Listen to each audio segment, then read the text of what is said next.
What we have here is the Kobalt 80 volt battery operated cordless weed whacker, or what they call a string trimmer. So we're going to open the box and do a review of it. We'll charge the battery, set it all up, whatever's needed, and let's see how it cuts.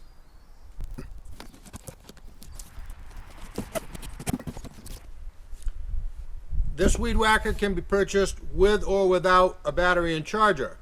If you don't have a battery and charger, you need to make sure you buy the package that includes the battery and charger. So what we have here, one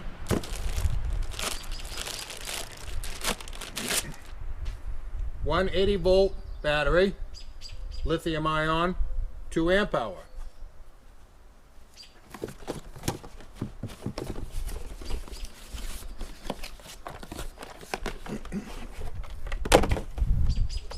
We have one charger for that battery, which we'll make use of shortly.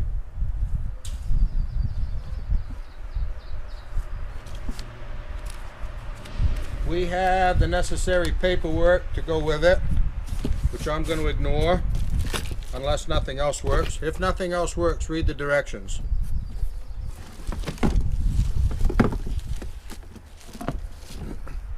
We have half the weed whacker, or string trimmer as they like to call it.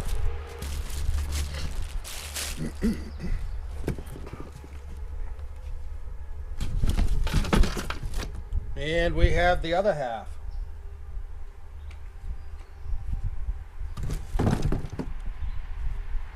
Which has a protective cap on it that we're going to pull off. We insert this here. You see this little tip right there. You insert this here until that clicks into place right there, into that hole, and then you tighten up the thumb screw to make it all solid. And we have the bottom shield.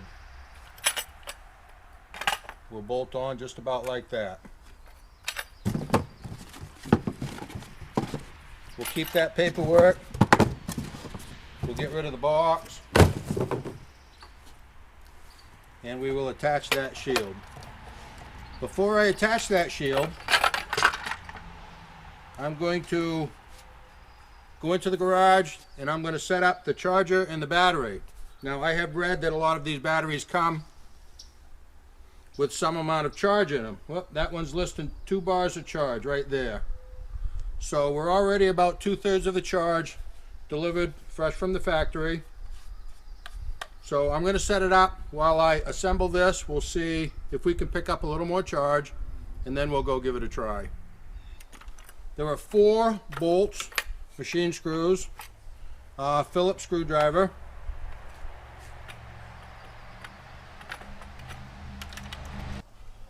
this metal piece sets into the recess in the plastic, at which point you can tighten the screws.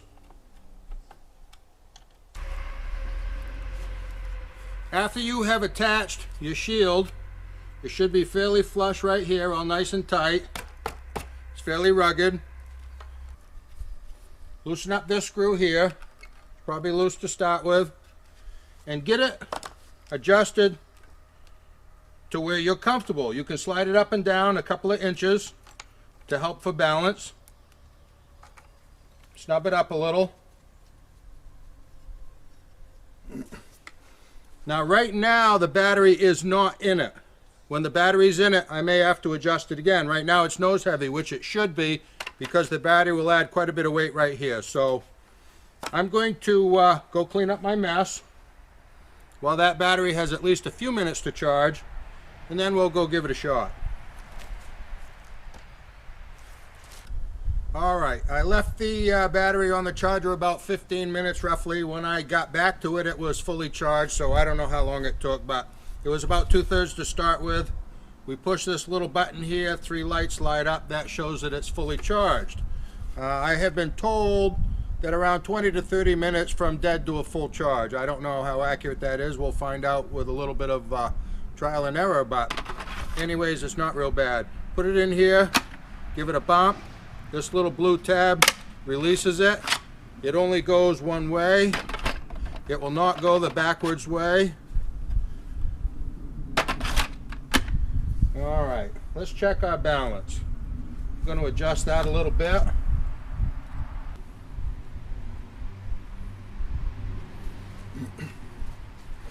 All right, I like how that feels right there. There's just a little bit. That's almost even. That's pretty close. Nice balance. Tip just a little bit the way I like it.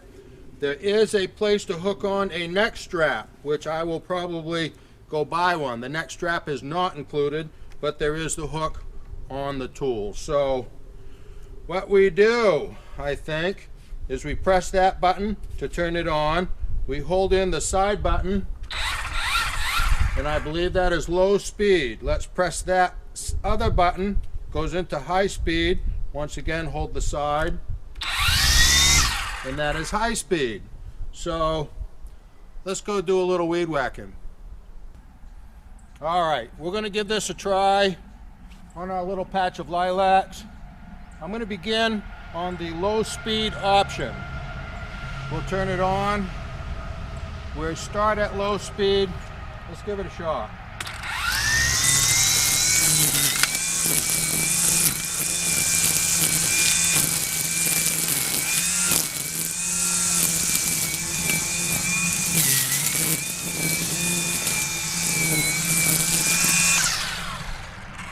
Well, right off quick, I think it runs pretty good.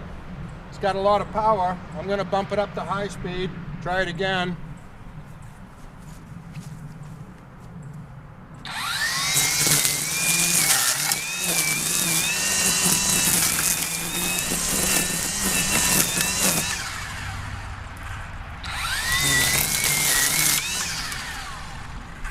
Well, that runs pretty good too, but to be honest with you, I didn't see a whole lot of difference. I may run on low speed for a while, just to save on battery. So I'm going to continue to weed whack for a little while, and then we'll give you a little summary at the end. I'm going to say there's no such thing as making weed whacking fun. But having said that, this thing's about as close as you can come to it. It ran good. It ran smooth. It's quiet and smooth. It's deceptively powerful.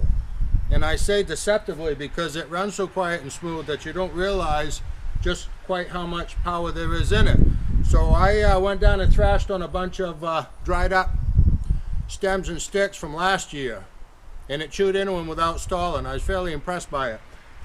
In the past, I have run Echo and steel weed whackers, and they would struggle with year-old sticks equal to anything this did. Right now, this Kobalt 80-volt weed whacker is about as close to professional grade of a cordless weed whacker that you can probably buy. I found it very powerful. I don't know how much, let's see how much battery I used. Well, I'm down 1 bar out of 3, so I've used, if you want to call it, a third of the battery. I could have gone longer. I have more to do. I didn't feel like doing the whole job all in one swing, so I'm going to throw it on the charger just because. I certainly don't need to right now, and maybe tomorrow I'll take another crack at it.